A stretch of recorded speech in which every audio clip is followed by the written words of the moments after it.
지난 2021년 12월 이재명 민주당 대표의 인터뷰입니다.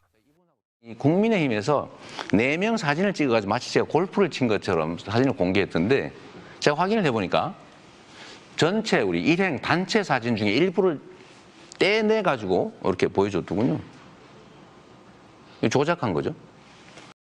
검찰은 이 발언이 이 대표가 호주 출장 중 고 김문기 씨와 골프 친 사실을 부인하는 말이라며 거짓말이라고 주장했습니다. 1심 재판부도 검찰 주장을 받아들여 허위 사실 공표로 판단했습니다. 이 발언이 나오게 된 경위와 골프와 조작이라는 단어가 듣는 사람에게 남기는 인상, 마치 제가 골프를 친 것처럼과 조작한 거죠라는 말의 호응 관계 등을 고려하면 고 김문기 씨와 해외 출장 중에 골프를 치지 않았다는 의미로 판단한 건데 실제로 골프를 쳤으니 거짓말을 했다는 겁니다. 하지만 2심 판단은 달랐습니다. 앞뒤 전체 맥락을 보면 해당 발언을 김 씨와 골프 치지 않았다는 취지로 해석할 수 없다고 했습니다. 이 발언은 고 김문기 씨를 진짜 몰랐냐는 취지의 질문에 대한 답변 중 일부이고 조작한 거죠 뒤에 바로 이어지는 말을 보면 사진을 봐도 기억을 못한다는 의미라는 겁니다. 조작한 거죠. 근데 제가 그 안에도 지금도 보니까 절반은 제가 누군지 기억을 못하겠더라고요. 또 이 대표가 언급한 사진 원본은 10명이 나오는데 원본 일부를 떼어낸 거라 조작된 것으로 볼 수 있다고도 했습니다.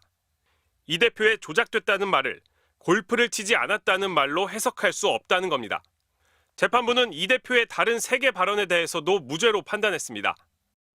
저는 실제로 기억이 없어요, 그 사람. 근데 나중에 보니 이 사람이 같이 갔다는데 뭐 같이 갔을 수 있겠죠. 그런데 하위 실무자였기 때문에 제가 그 사람을 제가 기억을 못 한다는 사실을 예를 들어 표창도 수백 명을 줬을 텐데 그걸 어떻게 다 기억하겠습니까? 검찰은 이 발언 역시 골프를 치지 않았다는 의미라고 주장했지만 재판부는 고 김문기 씨를 몰랐다는 말이라며 검찰 주장은 확장 해석이라고 지적했습니다. 하지도 않은 말을 했다고 해석했다는 이 대표 주장을 받아들인 겁니다. 재판부는 또 고 김문기 씨를 몰랐다는 말에 대해서는 1심과 마찬가지로 무죄로 판단했습니다. 누군가를 알았다 혹은 몰랐다는 말은 인식에 대한 것이고 공직선거법이 처벌 대상으로 삼는 행위에 대한 것이 아니기 때문에 처벌할 수 없다는 겁니다. MBC 뉴스 윤상문입니다. 2021년 10월 20일 당시 경기지사였던 이재명 민주당 대표는 경기도에 대한 국회 국정감사에 출석했습니다.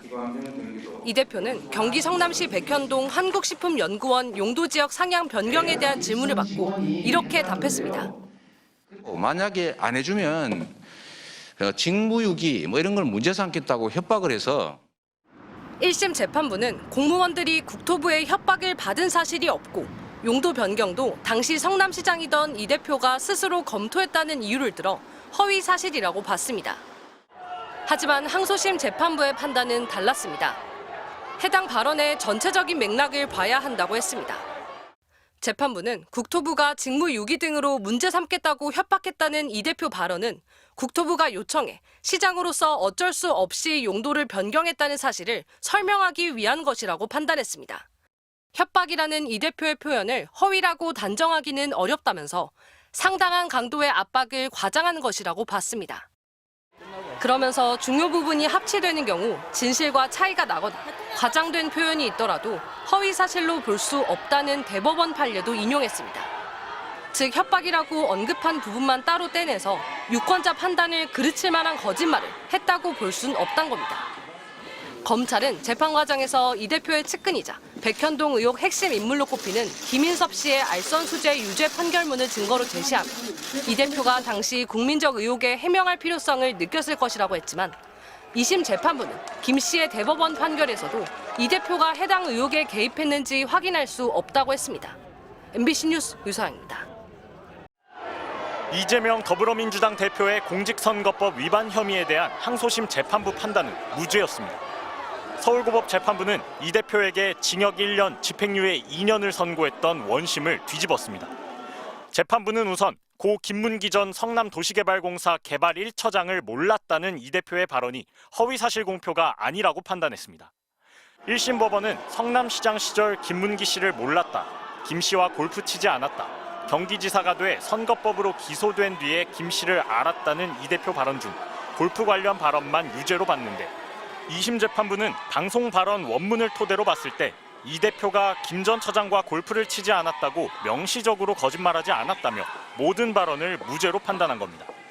2심 재판부는 또 1심이 유죄로 본 또 다른 발언, 성남 백현동 부지 용도 지역 상향 변경이 국토부의 협박에 따른 것이라는 2021년 10월 국정감사장 발언도 유죄로 인정하지 않았습니다. 재판부는 성남시가 부지 용도 변경과 관련해 장기간 다각도로 압박을 받은 게 인정된다며 협박을 받았다는 표현은 압박을 과장한 것일 뿐 허위 사실 공표는 아니라고 했습니다. 이 대표는 선고 직후 재판부에 감사를 표하면서 검찰에 대해서는 날을 세웠습니다. 이제 검찰도 자신들의 행위를 좀 되돌아보고 더 이상 이런 국력 낭비하지 않기를 바랍니다. 사필 기정 아니겠습니까? 검찰은 즉각 대법원에 상고하겠다고 했습니다. 일반 선거인들의 생각과 너무나도 괴리된 경험칙과 상식에 부합하지 않는 판단으로 법리를 오해한 위법이 있다고 했습니다. 이 대표로서는 1심 선고가 항소심에서 유지되고 대법원에서 확정될 경우 의원직을 잃고 향후 대선에도 출마하지 못하는 상황이었습니다. 하지만 조기 대선의 최대 사법 리스크로 꼽혔던 선거법 위반 혐의가 2심에서 무죄로 완전히 뒤집히면서 부담을 크게 덜었다는 평가가 나옵니다. MBC 뉴스 송정훈입니다.